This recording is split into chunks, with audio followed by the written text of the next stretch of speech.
Hello student, welcome to my new video. Student, आज हम लोग इस वीडियो में कक्षा 10 जीव विज्ञान अध्याय 1 अक्षय प्रक्रम के बारे में बात करने जा रहे हैं। और इसके पहले वाले वीडियो में इस चैप्टर में और टॉपिक पढ़ा चुके हैं। तो आज हम लोग किस टॉपिक के बारे में बात करने जा रहे हैं? अमीबा में पोषण। ठीक है, तो देखिए अमीबा में पोषण कैसे होता है। अमीबा एक कोशिकीय जीव है। अमीबा एक कोशिकीय जीव है, मतलब कि एक ही कोशिका की बनी होती है। ठीक है, अमीबा में न्यूट्रिशन एक प्रक्रिया के माध्यम से होता है। अमीबा में न्यूट्रिशन एक प्रक्रिया होती है, उसमें एक प्रक्रिया के माध्यम से उसमें न्यूट्रिशन होता है, जिससे क्या कहते हैं? फैगोसाइटोसिस कहते हैं। ठीक है, क्या कहते हैं? फैगोसाइटोसिस कहते हैं। यानी कि जिस प्रक्रिया के माध्यम से वो अपना न्यूट्रिशन लेता है उसे क्या कहेंगे? फैगोसाइटोसिस। ठीक है, फिर क्या है? अमीबा भोजन को कूट-पात की सहायता से अंदर लेते हैं। अमीबा अपने भोजन को किसकी सहायता से अंदर लेते हैं? कूट-पात की सहायता से। ठीक है, उसमें कूट-पात पाए जाते हैं, जिसके द्वारा क्या करते हैं? अपने भोजन को अंदर लेते हैं। उनमें माउथ नहीं होता है, मतलब मुंह नहीं पाया जाता। ठीक है, उसमें मुख नहीं पाया जाता है, इसलिए अपना भोजन किससे ग्रहण करते हैं? कूट-पात की सहायता से। ठीक है, तो फिर क्या है? ये छोटे छोटे संरचनाएं आपस में मिल करके, यानी ये जो भोजन को ग्रहण करते हैं कूट-पात की सहायता से, वो कैसी होती है? उंगली की तरह संरचना होती है उसकी। ठीक है, फिर क्या करेंगे? छोटे छोटे रचनाएं होती हैं जो आपस में मिल करके खाद्य रिक्तिका बनाती हैं। उसमें छोटी छोटी संरचनाएं होती हैं जो कि क्या करती हैं? आपस में मिल करके क्या बनाती हैं? खाद्य रिक्तिका बनाती हैं। ठीक है, फिर क्या? खाद्य रिक्तिका लाइसोसोम के साथ मिलकर खाद्य पदार्थों का पाचन करती हैं। जो इसमें खाद्य रिक्तिका है, ठीक है, जो खाद्य रिक्तिका बना रही है, छोटी छोटी संरचनाएं आपस में मिलकर के जो खाद्य रिक्तिका बना रही है, वो खाद्य रिक्तिका लास्ट में क्या होती है? अंत में जा करके लाइसोसोम के साथ, इसमें लाइसोसोम प्रेजेंट होता है, जो कि लाइसोसोम के साथ मिल करके क्या करती है? पाचन का निर्माण करती है। ठीक है, पाचन करती है भोजन का। जो भोजन ग्रहण किए रहता है अमीबा, उस भोजन क्या करती है? पाचन करती है। ठीक है, अब यहाँ पे आप लोग चित्र के माध्यम से समझ लीजिए कैसे होगा। ये क्या है? अमीबा है। ठीक है, अब ये क्या है? खाद्य कण है। ये क्या है? कोई खाद्य कण है। ठीक, खाद्य कण। अब देखिए, पहले अमीबा है, अमीबा के पास में क्या है? खाद्य कण आया। ठीक, फिर क्या हो रहा है?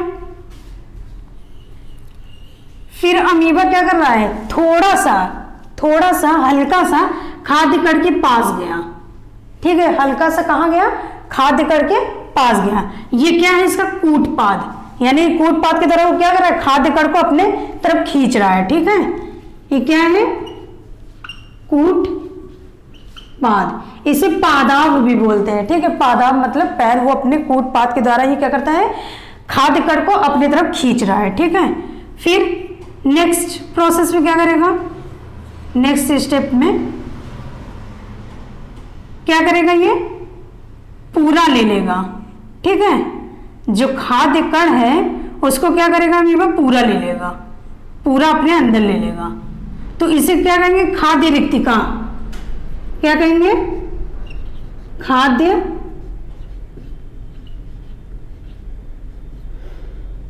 रिक्तिका। ठीक है ना, खाद्य रिक्तिका कहेंगे। और ये क्या है? खाद्य कण। यानी कि खाद्य कण को ये क्या किया? अपने कूट-पाद के द्वारा अपने अंदर ले लिया, खाद्य रिक्तिका में ले लिया। ठीक, फिर यहाँ पे क्या होगा? पूरा ले लिया। फिर यहाँ पे क्या होगा कि उसके शरीर के अंदर आ जाएगा। खाद्य कण जो है उसके शरीर के अंदर आ जाएगा। ठीक है, क्या होगा? उसके शरीर के अंदर आ जाएगा। तो अब देखिए, ये अमीबा है हमारा। ठीक है, तो अमीबा क्या गया? अमीबा खाद्य कण के पास गया। ठीक, फिर नेक्स्ट स्टेप में क्या कर रहा है अमीबा? नेक्स्ट स्टेप में क्या कर रहा है? कूट-पात के द्वारा क्या कर रहा है? थोड़ा सा अपनी तरफ खाद्य कण को खींच रहा है। ठीक है, ये पहला स्टेप हो गया, ये दूसरा हो गया, ये तीसरा हो गया, ये क्या हो गया? चौथा हो गया। ठीक, फिर नेक्स्ट में क्या कर रहा है अमीबा? नेक्स्ट में ये क्या किया? अपने कूट-पात के द्वारा अपने अंदर ले लिया। अपने कूट-पात के द्वारा पूरा अपने क्या कर लिया? अंदर ले लिया। फिर लास्ट स्टेप में क्या हो रहा है? लास्ट स्टेप में क्या कर रहा है? अपने शरीर के अंदर ले आ लिया। अपने खाद्य कण को शरीर के अंदर ले आ लिया। ठीक है। तो यहाँ पे क्या प्रोसेस आपको दिख रहा है, ये चारों स्टेप से आपको क्या दिख रहा है कि अमीबा अपने भोजन को कैसे ग्रहण कर रहा है, अमीबा अपना पोषण कैसे कर रहा है। ठीक है, थर्ड स्टेप तक आपको समझ आ गया। ठीक है, अब चौथा स्टेप आपको दिख नहीं रहा होगा, इसलिए इसको क्या कर दे रहे हैं, यहाँ पे लिख दे रहे हैं, यहाँ बना दे रहे हैं। ठीक है, ये देखिए चौथा स्टेप है हमारा। यहाँ पे चौथे स्टेप में क्या किया, अमीबा अपने शरीर के अंदर किसको ले लिया, खाद्य कण को। ठीक है, ये क्या है, इसका लास्ट स्टेप है, चौथा स्टेप। ठीक, अब देखिए फिर से स्टार्टिंग से देख लीजिए क्या किया। स्टार्टिंग में क्या किया अमीबा, फर्स्ट स्टेज में क्या किया, खाद्य कण के पास गया। नेक्स्ट स्टेप में क्या किया, सेकंड स्टेप में कूटपात के द्वारा अपने खाद्य कण को क्या किया, थोड़ा सा खींचा अपनी तरफ। ठीक, फिर थर्ड स्टेज में क्या कर रहा है, स्टेप में ये अपने खाद्य कण को अपने अंदर ले लिया। ठीक है, क्या किया, अपने अंदर ले लिया कूटपात की सहायता से, जिसे क्या कहते हैं, जब अपने अंदर ले लेगा तो उस स्थान को क्या बोलेंगे, खाद्य रिक्तिका। ठीक है, फिर नेक्स्ट क्या करेगा, चौथे स्टेज में क्या करेगा, ये पूरा अपने खाद्य कण को क्या करेगा, अपने शरीर के अंदर ले लेगा। ठीक है, तो ये क्या है, हमारा अमीबा का स्ट्रक्चर है। ठीक है, उसके 4 स्टेप होते हैं। किस लिए होते हैं स्टेप, भोजन को या पोषण को अपने अंदर लेने के लिए अमीबा पोषण कैसे करता है, उस चीज के लिए ये चित्र बनाया गया है। ठीक है, ठीक है स्टूडेंट, इतना आप नोट डाउन कर लीजिए। स्टूडेंट्स, अभी तक हम लोग क्या देखे थे, अमीबा में पोषण। ठीक है, तो अब कौन सा टॉपिक हमारी स्टार्ट होने जा रही है, मनुष्य में पोषण। ठीक है, तो देख लीजिए मनुष्य में पोषण कैसे होता है। तो यहाँ क्या लिखा है, मनुष्य में पोषण प्राणी संभोज विधि के द्वारा होता है। मनुष्य में पोषण किसके द्वारा होता है, प्राणी संभोज विधि के द्वारा, यानी कि समान भोजन को ग्रहण करना है या उसकी विधि के द्वारा जो भोजन को ग्रहण करते हैं उसमें क्या होता है, मनुष्य में पोषण होता है। ठीक है, तो अब क्या लिखा है, जिसकी निम्नलिखित प्रक्रिया है। अब देखिए मनुष्य में पोषण करने की निम्नलिखित प्रक्रिया, कुछ प्रक्रिया है जिसके द्वारा मनुष्य क्या करता है, अपने पोषण को ग्रहण करता है, मनुष्य क्या करता है, पोषण करता है। ठीक है, तो देखिए पहला क्या है प्रक्रिया, हमारा अंतर्ग्रहण है। ठीक, अंतर्ग्रहण, अंतर का मतलब क्या, अंदर, ग्रहण का मतलब क्या, ग्रहण करना, यानी कि भोज्य पदार्थों को अंदर लेना। ठीक है, भोज्य पदार्थों को अंदर लेना मतलब क्या कहलाता है, अंतर्ग्रहण कहलाता है। तो देखिए इसमें क्या लिखा है, मनुष्य द्वारा भोजन को मुंह में लेना, यानी कि भोजन हमने लिया। ठीक है, भोजन रखा है मेरे सामने, भोजन को क्या लिए, मुंह के द्वारा लिए। जब मुख के द्वारा भोजन को ले रहे हैं मुंह के अंदर, तो अंदर ले रहे हैं, अंदर ले रहे हैं, तो यहाँ क्या लिखा है, अंतर लिखा है, यानी कि अंतर लिखा है मतलब अंदर ले रहे हैं। ठीक है, तो वो क्या हुआ, हमारा अंतर्ग्रहण हुआ। ठीक, यानी कि कहने का मतलब ये है कि भोजन को मुंह के द्वारा अंदर लेना। ठीक है, उसे क्या कहेंगे, अंतर्ग्रहण कहेंगे। दूसरी क्रिया देखिए हमारी क्या है, पाचन।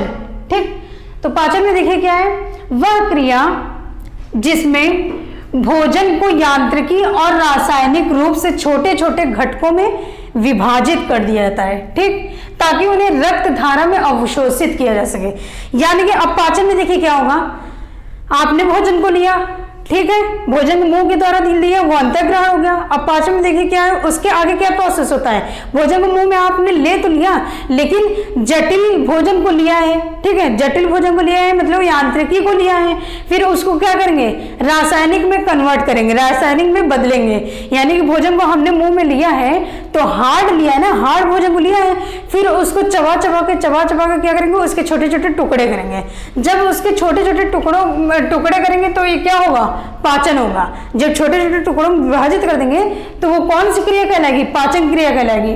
ताकि उन्हें छोटे छोटे टुकड़ों में किस लिए किया जाता है, ताकि वो क्या हो सके, रक्त धारा में अवशोषित किया जा सके। ठीक है, रक्त धारा में किस लिए अवशोषित करते हैं, ताकि वो रक्त के या बॉडी के सभी पार्ट में रक्त के द्वारा पहुंच सके भोजन के छोटे छोटे टुकड़े। ठीक है, पहुंचने से क्या होता है, हमारे बॉडी में एनर्जी मिलती है, हमारे शरीर को क्या मिलती है, ऊर्जा मिलती है। ठीक है, इसलिए जटिल भोजन को हम लोग ग्रहण करते हैं। ठीक, उसको चबा चबा के उसके छोटे छोटे टुकड़े करते हैं, और छोटे छोटे टुकड़े करने की क्रिया को ही क्या कहते हैं, पाचन कहते हैं। छोटे छोटे टुकड़े करते किस लिए हैं, ताकि रक्त धारा में अवशोषित किया जा सके। ठीक है, अब देखिए थर्ड क्रिया हमारा क्या है, अवशोषण। थर्ड क्रिया क्या है, अवशोषण। अवशोषण देखिए किसे कहते हैं, पचे हुए खाद्य पदार्थों को, यानी कि जो हम भोजन को ले लिए, छोटे छोटे टुकड़े कर दिए, उसको सरल में कन्वर्ट कर दिए, तो क्या हुआ, हमारा पचा हुआ खाद्य पदार्थ है। ठीक, पचे हुए खाद्य पदार्थों को, पचा हुआ खाद्य पदार्थ हमारा क्या है, विटामिन, लवण, जल। ठीक है, ये सारी चीजों को कोशिकाओं के माध्यम से रुधिर में स्थानांतरण को क्या कहते हैं, अवशोषक कहते हैं। यानी कि जो विटामिन लवण जल है, जो भी हमारा पचा हुआ खाद्य पदार्थ है, जो भी हमारा पचा हुआ भोजन है, ठीक है, उसको क्या करेंगे, कोशिकाओं के माध्यम से रुधिर में स्थानांतरण करेंगे। क्या करेंगे, कोशिकाओं के माध्यम से रुधिर में स्थानांतरण करेंगे। यानी कि जब भोजन को हम क्या कर देते हैं, कोशिकाओं, जब भोजन क्या करते हैं, खाद्य पदार्थों को क्या करते हैं, अवशोषित करते हैं। ठीक है, क्या करेंगे, अवशोषित करेंगे, तो उसे क्या करेंगे, अवशोषक क्रिया करेंगे। ठीक है, वो किसके माध्यम से अवशोषित करते हैं खाद्य पदार्थों को, कोशिकाओं के माध्यम से। समझ में आ गया, कोशिकाओं के माध्यम से रुधिर में स्थानांतरण करेंगे या उसे अवशोषित करेंगे भोज्य पदार्थों को, तो उसे क्या कहेंगे, अवशोषक कहेंगे।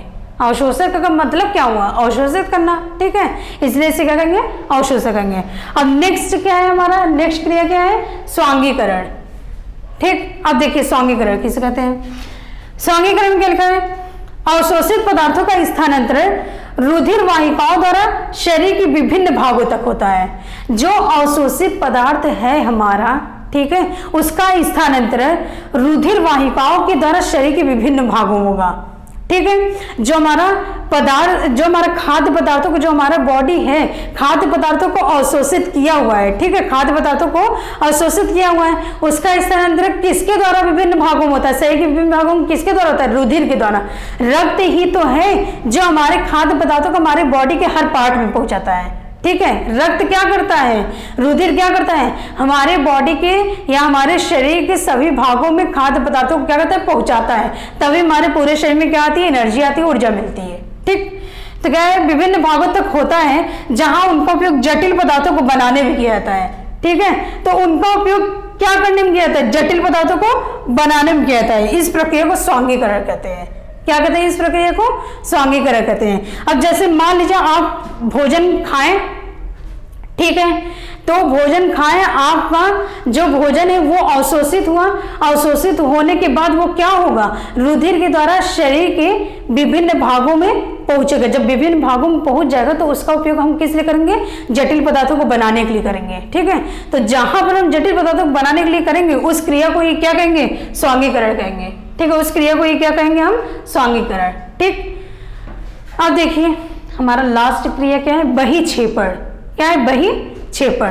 तो बहिक्षेपण में देखिए क्या हो रहा है, उपापचय के दौरान शरीर में बने अवांछित पदार्थों, अवांछित पदार्थों मतलब अपशिष्ट पदार्थों जो कि हमारी बॉडी के लिए आवश्यक नहीं होगा, ठीक है, पदार्थों का शरीर से बाहर निकालना बहिक्षेपण कहलाता है। यहाँ पर बोला उपापचय के दौरान, यानी कि जो हम शरीर में अपने भोजन को ग्रहण किए हैं, ठीक है, उसका पाचन होता है। पाचन होने के बाद जो अवशिष्ट पदार्थ रह जाता है, जो काम की चीजें होती है ना, वो हमारे शरीर में ही रहती है, जो कि हमें एनर्जी प्रोवाइड करती है, ठीक है, ऊर्जा देती है। ठीक, और जो कि खराब रहता है, वेस्ट रहता है, हमारे शरीर के लिए कोई काम नहीं रहता है, तो क्या होता है, उपापचय के दौरान मतलब कि पाचन क्रिया के दौरान क्या होगा, हमारे शरीर में जो अवशिष्ट पदार्थ रह जाएंगे, जो बेकार पदार्थ रह जाएगा, वो क्या होगा, शरीर से बाहर निकल जाएगा, उसे क्या कहेंगे, बहिक्षेपण कहेंगे। अब आप देख लीजिए कि जैसे कि आप भोजन लिए, ठीक है, भोजन को ग्रहण किए, भोजन को आप ग्रहण तो कर लिए हैं, ठीक है, लेकिन आप क्या, आपके शरीर के लिए कौन सा भोजन या कौन सा चीज उसमें काम का है, कौन सा खराब है, वो चीज बता रहा है। ठीक है, तो जो काम की चीज रहेगी वो तो आपके शरीर में रहेगी, जो कि हमें एनर्जी देगी, ठीक है, ऊर्जा देगी। जो काम की चीजें नहीं देंगी उसे क्या करेंगे, बाहर निकालेंगे शरीर से। जैसे हम अपने लाइफ में करते हैं कि मान लीजिए कि कोई सामग्री है, ठीक है, ढेर सारी सामग्री है, तो आप क्या करेंगे, उस सामग्री को अपने घर में रखेंगे जो आपके लिए काम लायक होगी, ठीक है, जो काम के लिए होगी या लाभदायक होगी, उसी सामग्री को आप अपने घर में रखेंगे। बाकी जो काम के लायक नहीं रहेगा, बेकार रहेगा, किसी काम का नहीं रह जाएगा, उसे क्या करेंगे, आप घर से बाहर निकाल देते हैं। ठीक उसी प्रकार हमारा बॉडी रहता है कि सारे प्रोसेस को करने के बाद, ठीक है, सब काम करने के बाद क्या करता है, जो अवशिष्ट भोजन रह जाता है उसको क्या कर देता है, शरीर से बाहर निकाल देता है। ठीक है स्टूडेंट, इतना आपको समझ आ गया? ठीक है, नोट डाउन कर लीजिए।